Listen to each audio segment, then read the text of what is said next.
Shannon, there's another new report this morning saying the Obama White House may be driving a lot of the news on Russia. New York Times, long report this morning in the final days of the Obama term, saying that officials scramble to leave a trail for investigators that relate to Russian hacking. Now, why would that be? Rich Lowry, editor of National Review and a Fox News contributor, with me now to examine this. And good morning to you.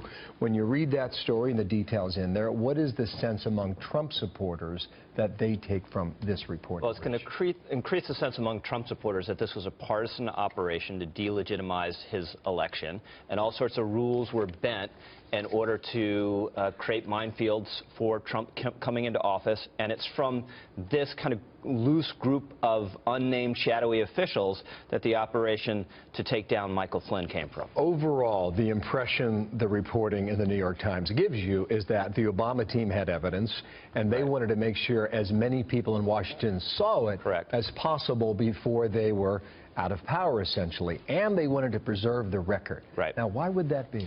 So the Obama folks will tell you we had a presidential candidate who won an election that the Russians had hacked and tried to influence, and was constantly denying that the Russians had done this, and was saying incredibly friendly things about Vladimir Putin. So they found all that very alarming, and they worried that information would be ignored or perhaps even destroyed. Now, to me, one takeaway I have from this is if all this intelligence was disseminated as widely as this story suggests, if there was really a smoking gun, and a smoking gun in this context is like direct coordination between Trump and his inner circle and Russian intelligence on the hacking, we would probably know about it. And what we have at the moment is a lot of smoke, but nothing that's that explosive. So we went back this morning, Rich, to find out when President Obama talked about either the Russian hacking or the implication that Trump campaign officials were involved with the Russians.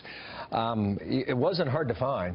November 17th, Angela Merkel, December 12th, December 16th, twice on December 16th, another time on January 8th. That's just what we found today. In one form or another, he referred to the Russian hacking or the Trump campaign team in these comments.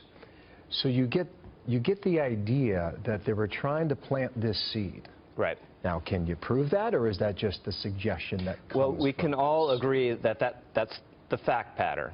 The Obama people will say, as was reported in this New York Times story, as more and more intelligence came in, we were more and more alarmed, and we more and more wanted to get the word out to the public. The Trump folks will say, oh, you know what happened and what changed? They lost an election. And they were outraged that they lost an election, and they wanted to undermine the legitimacy of the incoming president.